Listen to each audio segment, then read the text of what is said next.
Welcome everyone for Cloud Computing and Big Data, our Lecture 7 on Deep Learning Applications in Clouds. And now we have our second part of Lecture 7.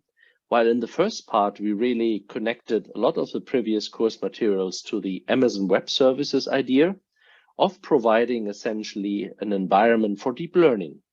And we connected this nicely of saying some parts of it might be even actually a cluster on Elastic MapReduce that we can connect with some EC2 instances. So all elements we learned before, but we now put a little bit into perspective of virtualization, also concept you learned before. So in other words, essentially the Lecture 7 Part 2 is now connecting, building on the Part 1 in the sense of thinking, what could we do in advanced concepts? But it's really important to understand the basics of this first part. So this means we have seen that deep learning, of course, can benefit from GPUs. It can benefit from a nice environment from Jupyter. So basically something very nicely for terms of usability for users really to use Python very nicely in cells, execute them. But then we also learned a little bit in the first part that essentially in order to scale well, some of these environments we have in the clouds needs to provide it. So some of them we know, like the Google Colab, or that we also learned like the Amazon SageMaker Studio Lab, are basically very nice because you don't need to swipe a credit card. You can immediately access it. You just provide a little bit of an email here and there, or basically pay maybe $9.99 to have a bit more good GPUs available. But in the end, it's very limited. We have just one GPU, sometimes a TPU in the case of Google Collaboratory, but still the real scaling in terms of cloud computing, in terms of really running and training deep learning models at scale is not possible. And that's why we really move to basically cloud environments or high performance computing environments. So in other words, deep learning is one of the killer applications basically that we have in cloud computing, as we call it. Killer in the sense that without cloud computing and in fact also without big data, you basically cannot do deep learning very well unless it's a very small and toy problem, right? So cutting edge models like for natural language processing, transformer models, these are all eating up a lot of computing resources. And one of the ideas of the second course part now is to connect the ideas of deep learning. Obviously, we still try to make an example which is very easy to follow. It's a convolutional neural network case. Still take away the message that they're much more powerful models that I was alluding to in lecture 6, right? There were autoencoders. We basically learned then also about transformer models being one of the cutting edge ones. So there are different learning models that really require lots of computing power in order to be trained. And we left also a little bit the lecture of saying, in terms of the first part of the course today, that this is just only the start as well. So training is one part, but also the video of Google, basically that you had seen, the Google Cloud Platform was referring to it. Hyperparameter optimization requires lots of more computing power. You want to know what learning rate you put to the optimizer in deep learning. And this is basically configuration parameter you don't know. It's application specific. Here and there are rules of thumb, but still you need a couple of those to really test. Hence, you train the model not once or twice, maybe 10 times, maybe 15 times, just to have different learning rates. Then you have also seen in the video that might be not the only configuration parameter, and in fact, you have maybe 20 of those. You can come up with a number of layers you want to put in, maybe from the convolutional networks that you understand by now at least a little bit. We can add another layer of feature maps of a convolution operation, creating with filters these interesting feature maps, and then maybe there's another pooling layer. Hence, we can do one layer more, one layer less. And this is also something we don't know. So basically, we have to put, again, as a hyperparameter tuning. You have seen the number of neurons inside the different layers play a role, another hyperparameter, and they can go on which optimizer to choose, etc. Hence, the cloud computing case is made And I think you have seen that by now that MS Azure, AWS, and now also in the video, in the last course part with Google Cloud Platform, in one way or another, they're all very similar, right? They provide you a very nice virtualized setup of all the deep learning software you need, like TensorFlow, Keras, PyTorch, here and there, scikit-learn is good, XBoost, and so on. But still, the general concept is very similar. So instead of repeating now, again, everything basically you already almost know in the Google Cloud Platform, for instance, or whatever other cloud I would take, I think it's much more important to really think about the advanced concept of deep learning, also to make you ready for the job environment, maybe. So where you can always say you not only use cloud computing and big data for nonsense, but also for a true, really killer application, which is deep learning.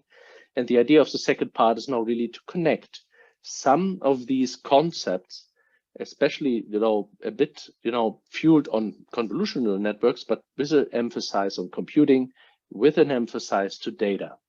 And this is, of course, something which brings us a little bit to the advanced concepts, but I will basically connect to many of the aspects we had in lecture 6 on this and connect it nicely with the concepts we learned on many core architectures, for instance, and so forth. So let's see a little bit about where we left from the last course hours. We have seen basically the portability in a way is quite nice. We see that many of the different services are in one way or another very similar.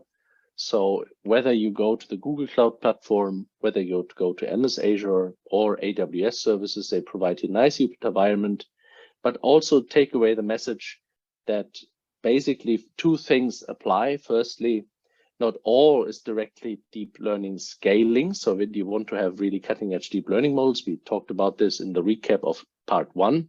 So you really need the cloud to scale. And not all cloud services are really scalable. And this one here is an example. The Google Collaboratory is often used for experiments. It's often used for early, let's say, ideas of machine learning models, but it's not at all basically what is really a big cloud service in the sense of scaling up with deep learning models, scaling up with big data. And the way that is essentially because you basically have a hardware accelerator you choose. Let it be a GPU or TPU, it doesn't matter. In the end, it's a very specific accelerator, a many core architecture that basically leverages then the idea of the cloud, and you can have a virtual deployment of this and easy access to this. But in the end, it is very limited of having just one of it. We have seen moving to clouds does not necessarily change the picture then. With Google Collaboratory, you're still bound to one. If you move to the basically AWS Studio Lab, as we have seen, you're still bound to one. Basically, then if you swipe the credit card, and that's where it's of course getting interesting now for cloud providers, right? Here you go. Basically there comes a return of investment. GPUs are very expensive. So the Google Collaboratory solves it in a way of having different versions of GPUs available, Kepler, old ones, which are not all performant like the new ones with Ampere. And this is something, of course, which when you go to a cloud service, which is properly managed, so to speak, right? Like the AWS EC2 AMI versions that we have seen, you can, of course, get up to 8 GPUs, for instance, and then you can really train reasonable good deep learning models already. Although we will learn this in the next lecture, in practical lecture 7.1, that is also just scratching the surface.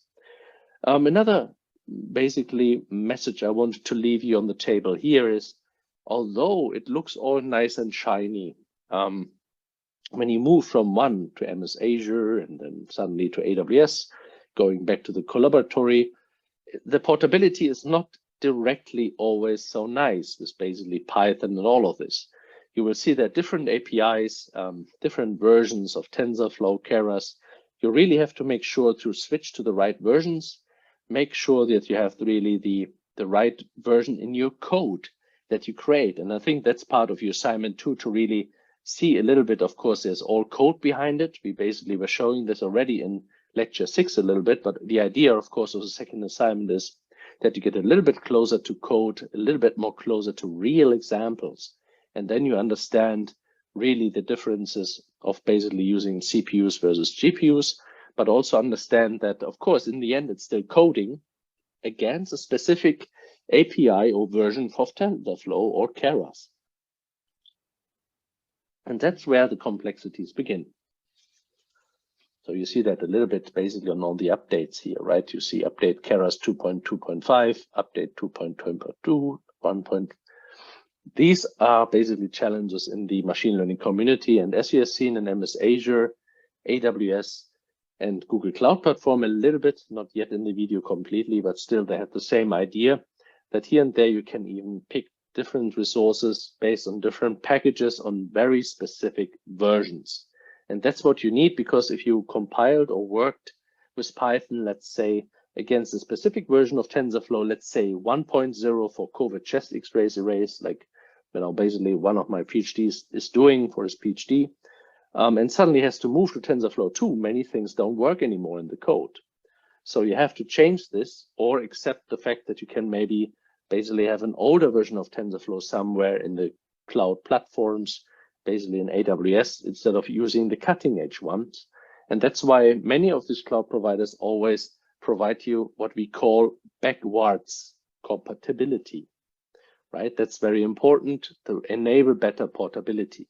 So that is not an at all easy concept. You cannot always take just one Python basically code that is existing for some TensorFlow and ship it everywhere. Usually it's quite a challenge to do so. And the same is actually true if you move between different high performance computing systems, something we teach in the other course, which is complementary to this one. Hence, still for clouds, it's also a challenge.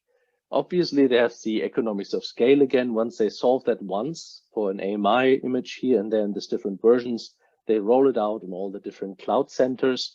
And with this have, of course, lots of customers that gives them a return of investment of all the administrators that pay, let's say, their time to install, to provide the images, as you learn in virtualization. So I just need one good image, one perfectly prepared image from one administrator. And if that works well, I can actually deploy it all over the data center by many customers which are swiping the carrot card. And with this, you get the, let's say, payment for the administrator quickly back. If you, of course, have lots of GPUs to spare for your customers, which also costs. So another point of return of investment. Hence, you put the GPU somewhere in the price.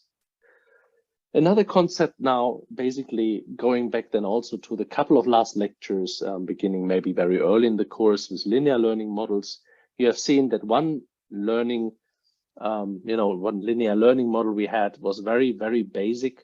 And here's a nice network or neural network playground I wanted to show you, maybe to understand this a little bit more. If you have a little bit of time, use that, play with it.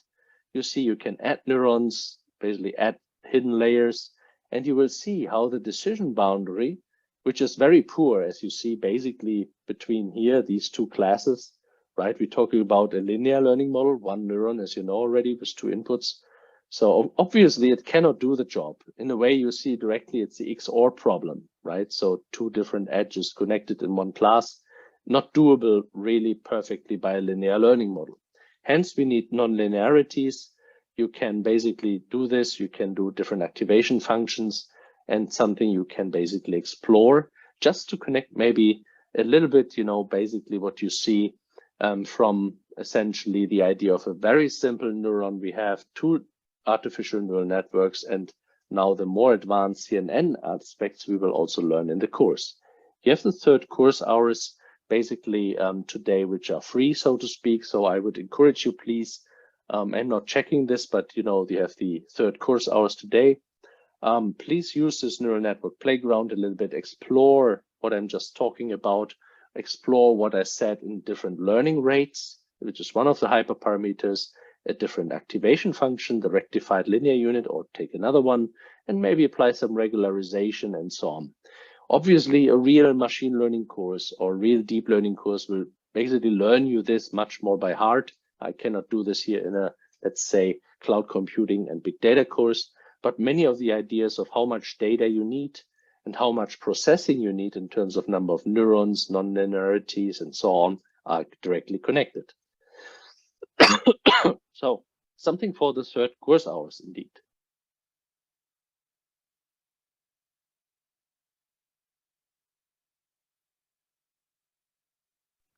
So coming back then to the idea why basically we put deep learning into the course, why basically, cloud computing and big data is related, is best explained by looking deeper into the architectures.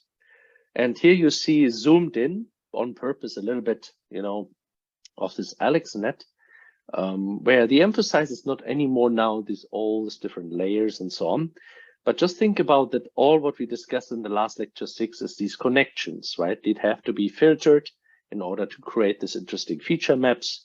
Then we did some pooling. Lots of these interesting aspects were matrix multiplications.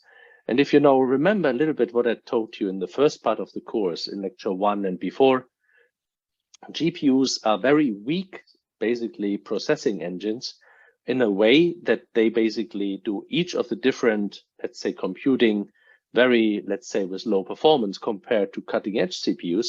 But the benefit of them is really having lots of cores doing this triviality of computing.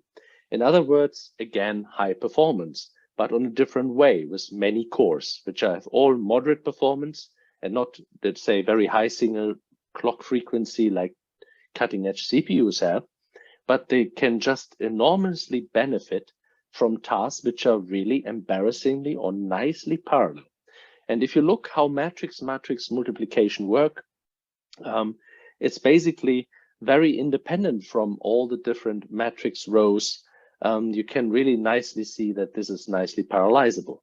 And this is just the idea why basically for computing in terms of GPUs, deep learning is a very good example, because in the end, deep learning reflects what also the name of TensorFlow suggests, of sending basically here back and forth computing tasks, which basically means, forward computing in the network, learning, as we would call it, by computing these filters again and again, learning from error that we get basically by having our guiding Y here, back propagation of error, adjusting the weights, and then basically have the optimization, as you know, in each of these different steps here in these different layers.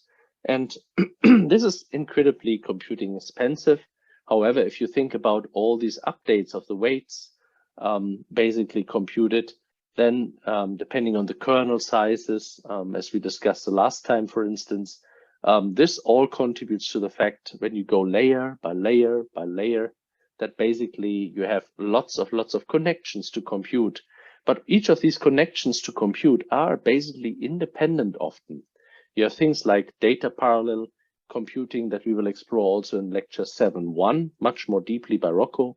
But then basically thinking about that one part can be done by these GPUs, another part can be done by that GPUs, because in the end, you, for instance, can compute here this network as nicely shown just by 2 GPUs have nothing to do with each other in order to basically then solve this problem. And in the dense part, you see there's still 1,000 neurons. So also dense means every neuron is connected to any other neuron in the other layer. So still lots of connections, lots of computing. So that was the initial work also that started the, the idea of breaking a big kind of model into different pieces. Something called model parallel, data parallel was basically created, leveraging not only one GPU with all this matrix multiplication, but starting to use different GPUs, which of course then gives you more speed up. The really essence of that will be given in lecture 7.1. So I will not go into details of that very much. But in the end, you can imagine that many of the parameters you choose, so how many feature maps, how many channels really you want to include is a hyperparameter. How much I was talking basically already in the lecture, this is basically having your iPhone high resolution images with a big, height and width of image, the pixels which we want to put in, still maybe as a 2D convolution. So that's quite nice. So not anymore vectorizing what we did in typical artificial neural networks. Still there you go for the price, representing this by neurons and having different feature maps and so on. This means a lot of computing. As we have seen in the CNN case, we moved basically from 120,000 parameters in the MNIST case to 1.2 million parameters. And that's where your computing comes in. So, however, what the computing brings you and the architectures of neural networks at scale, and then definitively having not only just deeper layers, but also some smart ideas, is then ideas that are incorporated in deep learning models. Hence, all the different architectures of these deep learning models are important. And one of the examples I wanted to bring you here today again is the idea then of having this translation invariance, where you think about when you really look on an image, you basically have sometimes a feature, let's say entire up in the kind of image, down in the image. You would have maybe, if you recognize a dog, it will be on the left side of the image, will be on the right side of an image. It doesn't matter. We humans do that incredibly well of saying, well, that's a dog. And we do it with inference, as we call it, inference standing for really classifying, not training. Obviously, we as toddlers are trained for this, to understand the dog. And then in our remaining life, we have the interesting feature set that comes out of our brain that says, well, no matter where the dog is in the picture, I still recognize it. And this is the idea now of this weight sharing that occurs in this convolutional neural network. And this is something which you can consider something very unique. It's not that this was the idea of the typical artificial neural network with 2 hidden layers that we have used the last time. Here we're talking about the CNN architectures creating feature maps, and wherever these features are actually activated or found in an image, it will fire. And with this, it can be even rotated. It can be, and this is what it means to be translation invariant. So basically, it can be even, a dog maybe just falling from somewhere into the ocean. Even if it's not standing on all 4 feet, we still recognize it as a dog, because basically it's just a dog maybe having head first into the water. And this is something which these networks are incredibly good to learn. And the concept of this weight sharing and then having these different feature maps are one concept, by keeping, of course, the idea still of 2D, right? As we said the last time in lecture 6, what we lose with vectorizing in ANNs, the CNN are beautiful in keeping the spatial connectivity. So your neighboring pixels, we still recognize it a dog, basically because the surrounding pixels suggest, well, it's also part of the dog, even if it's head first into the water, which could be meaning, for instance, here, this one, whatever it is, what image you represents, this is something which is a very interesting conceptual idea of the CNN architectures. And you go on and go on. If you go to time series models later, they also have their architectural, benefits. And when you do this now with the CNN architecture, I mean, obviously, I think I talked a lot about this, and it's pretty clear, no matter where you see the object in the image, if it's a dog or if it's this interesting creature here, it could be basically in different parts of the image. And basically based on the locality that you basically have now with this idea of this receptive units that we had the last time, or you would call it maybe rather a receptive field, right? Of what you determine would be 4x4, would be 3x3. It preserves the locality. And this means we can basically do this again and again of saying, okay, we go through the image, but we preserve essentially this kind of filter size, go by it and learn this filter step by step, depending on the stride, and then contribute to this interesting feature maps that we see here. By doing so, going step by step, and you see here the difference to a fully connected unit. That's what we did in the artificial neural network, right? Every basically pixel was connected to every other pixel, and you didn't have the focus on locality of the features, so to speak, which later is then important for us to see how we can create features like the eyes, the ears, the nose that you basically have seen was important to recognize humans in one of the examples in lecture 6, because there the locality was important in terms of having your surrounding pixels, but in terms of weight sharing now, we don't want to stay with the locality and saying, well, these are basically always stay together. We want to go through the whole image, and that's now why the colors are here. Weight sharing, meaning when we have this kind of convolutional idea with the filters we learn, we have this 3x3 receptor field going through the whole image and will recognize this interesting structure on the top left, but also on the bottom right. Because basically you do weight sharing and you basically have the activated idea of a signal directly all at once, depending on where it is found. And of course, for higher level features like a complete tire, this would fire not so often, while, you know, corners, edges, smaller features will fire incredibly often. It could be part of a human, part of a cow, part of a fridge. They all have the same features in the end if you break it down into smaller and smaller units, like as said, edges, corners, etc. And this helps a lot with weight sharing, because otherwise the parameters to learn will just explode, right? Hence, with the weight sharing, we already share the weights, so we have less learnable parameters. Although we said, of course, we have 1.2 million parameters to learn, but this just rather comes from the layer by layer concept. If you would not have that, or everything would fully connect it, would have be simply too many parameters to learn for the given problems at hand, also for the data that is maybe available. Hence, we connect to what we learned in lecture 6, just that you know, here's the image, and then we move the filter over it to create the convolution operation to create a convolved feature map of strengthening the signals, essentially according to several factors still that we learn, right? So these connections are not at all clear.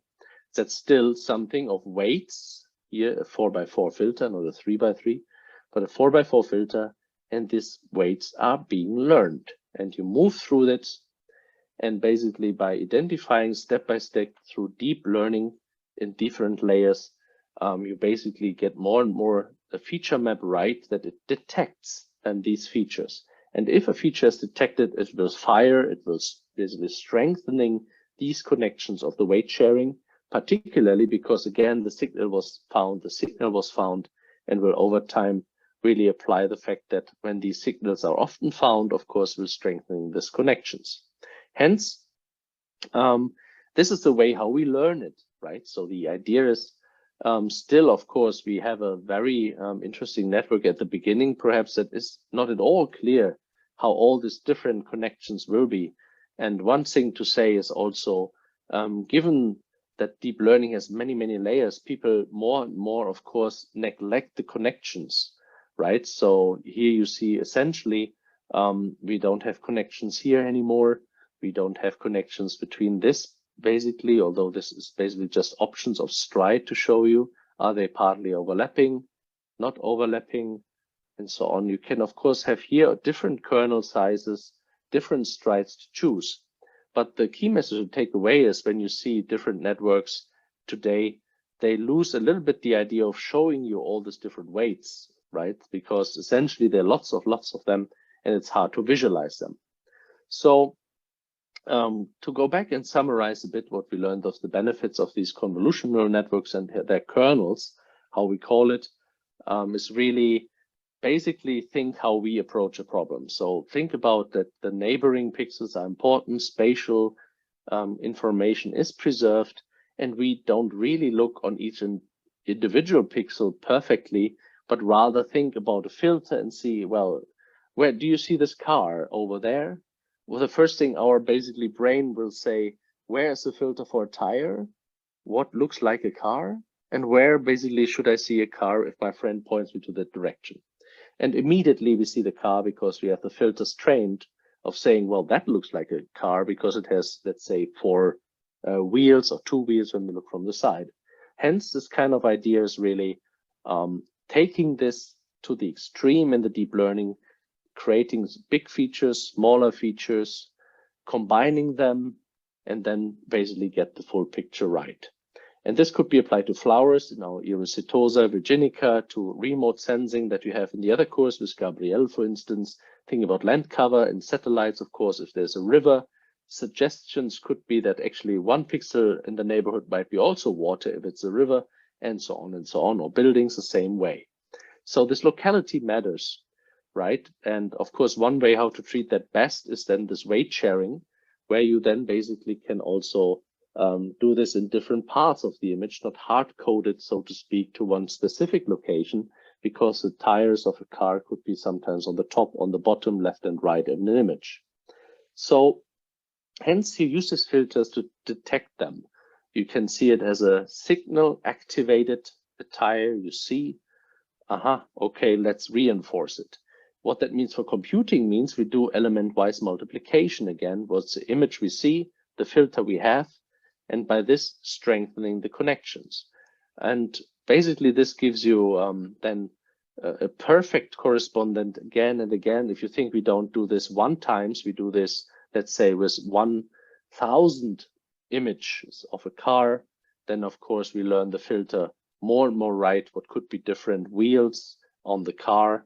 And because we have different feature maps, different filter senses, then of course could be meaning sometimes we have a interesting car wheel, which might be, looking like a truck. Another one maybe like more like a car, sometimes maybe more like a motorcycle. So this might be the idea then how you can think about filters, think about the weights that basically are then created in this convolution operations, and preserving the spatial relationship is really a key idea here in this, which unfortunately means, and of course, fortunately for us in cloud computing, it basically means we need hell of computing. If it's not a toy problem, right? If you have a pixel, like we had an MNIST, this is more or less a toy problem, 24 by 24 image pixels. I mean, this is something where you not necessarily need cloud computing. We do this here in the course to make the computing, let's say, convenient for the budget we have in teaching. If you go to real application domain, which you see actually in practical lecture 7.1 with Rocco, right? When he demonstrates real cutting edge remote sensing image processing, you will see that basically we're leaving the space of a toy problem. But to basically see the idea generally of computing again, think about a typical image, maybe RGB encoded. What you see here is different spectral channels. Very simple compared to remote sensing, where we maybe have 200 dimensions, basically partly overlapping with different spectrums of lights. But basically here you see RGB contributing to different input channels that we have now to create feature maps and to learn the weights that you see as usual in our course in red. Red means we learn the filters, we learn the weights of these different connections. Lucky for us, this is weight sharing, so it goes over all the image to detect an image part and an image feature. And basically to learn all of this requires lots of matrix multiplications, as we have seen, depending on the filter size, depending on the number of input channels, which are here just 3, as I said, RGB, but could be much more in, for instance, remote sensing images. Also, how many output channels we have, how many feature maps. Maybe we need much more feature maps. Here are just 2, right? And by basically learning all of this, we have very simple operations. So this is just a multiplication, matrix, vector, matrix multiplications. This is filter. And in the end, we have seen GPUs with their thousands of processors are just very nice for it because it's very simple operations, very simple multiplications, but hell a lot of them. And this was the success then of deep learning combined with the architectures that you see here by combining feature learning with classification that we knew before quite well with the neural networks. We now do this feature learning as well because essentially many of these operations we can do much more faster than we ever could do in the CPU. Basically ecosystems. Now with GPUs, it's so fast that we basically can go deeper and deeper and deeper layers. So this is nicely connecting now to lecture 1, basically, where we said many core architectures is just beautiful. It was one of the success now in cloud computing in combination with deep learning applications. You will learn it in your assignment to compare that with traditional CPUs, what it means in terms of speed of computing and why you would probably go to the cloud. Another reason going to the cloud is, of course, the input data. Big data sets are available today. Also, Rocco with remote sensing will here and there make a point in it. We have now not only gigabytes, terabytes, we go into the petabytes domain of satellite images, of lots of data sets which become available, which are very big data. Hence, you understand now hopefully more the computational demands of all of this. So we compute lots of weights here in between. It's lots of matrix multiplications to create the feature maps again, and again, right? So in other words, the more deeper we get, of course, more computing applies. Luckily, we have sometimes pooling to keep the computation still a little bit digestible. So we basically pool down or do some average pooling or max pooling to the strongest signal surviving in order to basically have, as you see here, from 4 neurons, maybe a kind of max pooling going on. What is now the strongest signal from this neurons firing? So this is something, of course, it helps a little bit the computing to keep it to a moderate degree. But as you connect layer by layer again and again, and this is a very trivial network, as we know, ResNet 50 already is much more bigger in compute. And by doing so, we understand now also more and more the difference between using data than in traditional machine learning, shallow learning, as we call it for classification. We had lots of manual work done. Some of my PhD students basically have actually worked just mostly on this, right? Extract features, select features, feature engineering, feature selection, feature pre-processing approaches for this, keeping spatial connectivity to do this with classification. Nowadays, basically, sort of we remove the human in this and say we extract this automatically, we do feature learning, and that is what deep learning is all about. However, it's not completely true. A real human now has to pick basically how many convolution operations we have, how many pooling layers, convolution layers we want to put in. So it's not that simple to say everything is automatic. That's not true in itself. But of course, the computing power of cloud computing enables us now to really find interesting features which basically humans never could find or never had time to find, basically in all these cutting edge models. And more of this, of course, will also come in subsequent lectures, particularly 7.1, but we go back to the deep learning case every now and then. And by this today, if you go deeper and deeper by connecting these different layers, you see, which not all have to be structures the same way. You maybe introduce a pooling layer every now and then. It really depends on the architecture you choose. You can identify a car for a very, very high, let's say, certain probability. Still, as we do feature learning and feature recognition, you can understand that, of course, when you see this, it could be partly a truck because the feature tire will fire. The feature light in front will fire. Glass in front will fire. These are all signals which are in the image and will contribute to the truck. And you know the airplane has also something of that, like a big, let's say, window on top, which will fire. So, but in the end, all other features will basically explain, okay, there's a certain road under this, which probably contributes hugely to a car or a truck. And the mere size maybe of the car, for instance, will really accurately have the high probability of car. But it always meaning also that, of course, it's different features fire. And with this, you have never really 100% probability in this last fully connected layer, which is essentially breaking everything down to probabilities of the signals you see and that are firing, which is now the inference part of the deep learning network. We didn't really discuss so much. We said always feature learning, which is the one part. I actually told you, and we have now a very nice feature set learned at the latest layer through all going to different iterations here. Of course, what's now interesting for us, what happens with a new image. And this means when a new image comes in, we don't need this feature learning anymore. We take a car, put it in, it flattens, and then suddenly we see, okay, it could be a car, could be a truck. Less likely maybe a bicycle because they're just, 4 wheels. So this essentially is now learning. And once we have the real data, we basically have done the classification part. Of course, in learning, we have this part also to really basically then also compute the error, right? Because this is given to us in a supervised scenario. This image was really a car.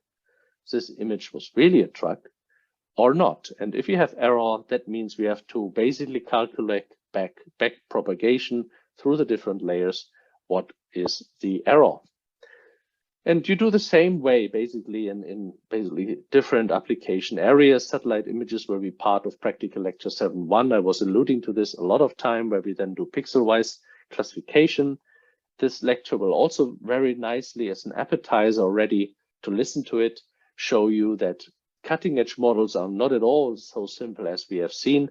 It can benefit from, you see here, 24 nodes that all use 4 GPUs. So you use, for instance, 96 GPUs. In recent models from Rocco and my research group, we come up to 512 GPUs together. And the reason is we have 25.6 millions of trainable parameters. Recap what we had in the MNIST fun problem. It was 1.2 millions of trainable parameters. Here we have a real problem with saying 25.6 millions to learn. And here are the residual connections in architecture called residual networks, which also Rocco will explore a bit, where basically then the computing case is made. You cannot compute that basically on the Google Collaboratory. You really need to have, let's say, GPUs at scale. And the way how they use it is actually using MPI. It's something where they basically exchange the gradients between all the different GPUs and different nodes, something which also Rocco will explain much more. But it's important to see basically that concepts from distributed computing, concepts from high performance computing also fuel the cloud still today. They also fuel lots of activities in deep learning. What you see here a little bit where we basically have MPI as still one of the ideas how basically the experiments mostly are based on. You see MapReduce is also used here and there, but and Spark, of course, also. But essentially, you see that MPI is still the method operandi in some of the present codes. And this is something what we then also will learn much more in the complementary high performance course. And of course, the hardware impact today is also very important in terms of having basically different available GPUs available for our problems. So this is all nice. And just to give you a kind of appetizer again, what's happening for cloud resources, building our own neural networks. We have some ResNet 50 as a kind of de facto standard for image recognition, maybe even deeper residual networks. But basically where the idea of research is today is really thinking about specific neural networks that you learn yourself. So you basically try to find the neural architecture for recognizing panda bears and beaches and so on and cats differently. And you do this, for instance, with concept called reinforcement learning. So pain and gain, so to speak, always when you basically have something recognized correctly. And this is a huge search space, and you need a good search strategy to create this neural net architecture search. And needless to say, to find the right network architecture, you have to train a lot to find the right one. But still, when you have the best one, it means also maybe best and better accuracy by being maybe even less computational demanding. However, to invest then this computing time to train those architectures is something where neural architecture has a high demand for cloud computing that I want to leave you here on the table. It's one of the cutting edge researches that we do. Then in terms of deep learning networks, we also scratch the surface when CNN models, and you would see here basically recursive neural networks, RNNs with the long short-term memories, different gates, and all of these have different weight matrices to learn. So highly computational expensive that you basically use for time series data in terms of signals like speech, but also of course for sentences like this morning I took, etc. A sentence is basically nothing else than a sequence. And this is what is basically fueled in all these different models that we see. We had also once a study with Landsvirkjun here, the Icelandic power company. If you're interested in that, just talk to me after the course. And basically what we do there is having lots of signals over time, right? That's what this suggests. It's a time series. And then learn also over time unrolled all these different parameters. Hence, in other words, very much demanding for times of computing. And these days we have gated recurrent units, we have transformer models, which basically surpassed here and there the power of LSTMs as well, being much more computational demanding. I was talked about sometimes unsupervised learning architectures, autoencoders based on an encoder and decoder architecture that also can deal with the MNIST data set. Maybe much better than we have seen in the convolutional neural networks. Of course, it's a toy problem, so much better than 99.3% or 6% is hard to be, especially as we know there's lots of noise in it. But still, learning this latent space in autoencoders, learning the features and the idea how these numbers are basically connected, the symmetry and other aspects in the features might be beneficial for your application domain to have a look at to really understand basically the key essence of some of your images or of the work you do. So in other words, also deep learning not only contributes to really have the input mapped in some form to an output, classified to an output, also understanding here and there these days is basically something what we really study in cutting edge deep learning. But for doing this, we need lots of computing power in order to do this. And this is really the key essence of deep learning again. And you can go on in satellite imaging, which is basically also taught in the other course with Gabriel, which is complementary here. You basically see Spark is used there again as an idea of having more computing power for different purposes. Here, Spark is already known for you with a master node, different worker nodes, but it can be used for image, basically kind of compression techniques. Again, having the autoencoder idea with encoder, decoder, and so on. So in the end, all of that is not detailed for you to understand. Of course, it would be good to learn the yellow blocks as we discussed, but essentially the takeaway message, computing is more and more required, not only for basically just training the deep learning network in terms of image recognition, speech recognition. It's more also these days about finding the right architectures, finding the right hyperparameters to these architectures, like learning rate, which optimizer to use. So this is, of course, also something where lots of compute power is needed. And of course, this is all fueled by big data, because otherwise deep learning doesn't make sense. As you know, from one of my graphics, if you don't swim in big data, then probably deep learning is also not necessarily something for you. You can apply data augmentation techniques, what we do in science and research. But still, if you have very, let's say, little amounts of data, then it's better maybe to go to, let's say, more shallow learning models and traditional learning models like SVMs and random forests that have still the role to play. One final application example to deep learning from my side before we then move to Rocco next week with exciting remote sensing applications. I show you here basically for autonomous driving, which is of course a big application domain for deep learning.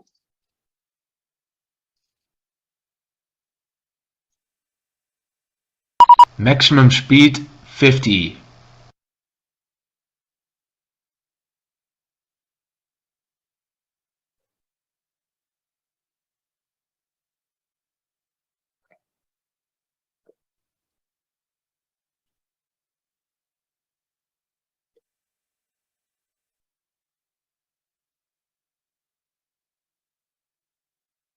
Maximum speed 70.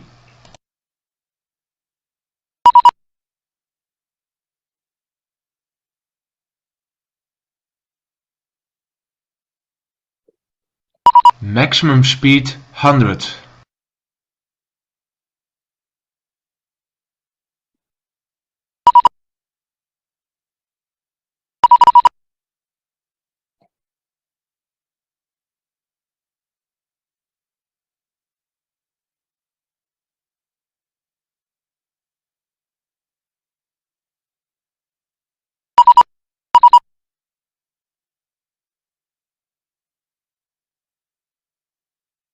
Maximum speed 30.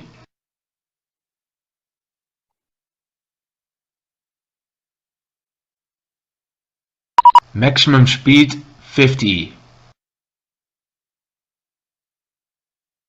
Maximum speed 60.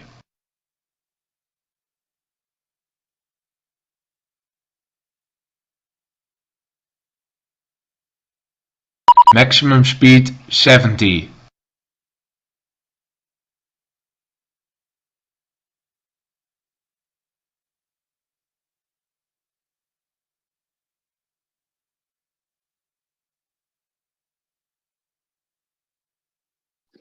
Okay, so I think you have seen, hopefully, that essentially this location, invariance was a very important key part here, because obviously the road signs are never at the right position always when you drive a car. It's basically depending on your perspective, on the lanes you are, and most notably also on the different shades that you have maybe at night, or on, you know, rain, whatever weather you have maybe. Of course, by having the features learned in different feature maps, what a 50 sign, a 70 sign looks like, this is just the perfect technology for it, and is definitively already deployed in many cars that we know already, BMW in front and so on in your window. But of course, that's what also the guys in the video said. It's just the beginning of our autonomous driving, also detecting bicycle drivers coming with full speed on the right side. Maybe today it would be rather a roller or whatever fast motorcycle. But I leave that video here now for you as an appetizer, that there are lots of deep learning applications. And I think one of the nice applications we will see with real substance from real science and engineering will be given by Rocco Sedona, essentially one of my senior PhD students, next time. So looking forward to see you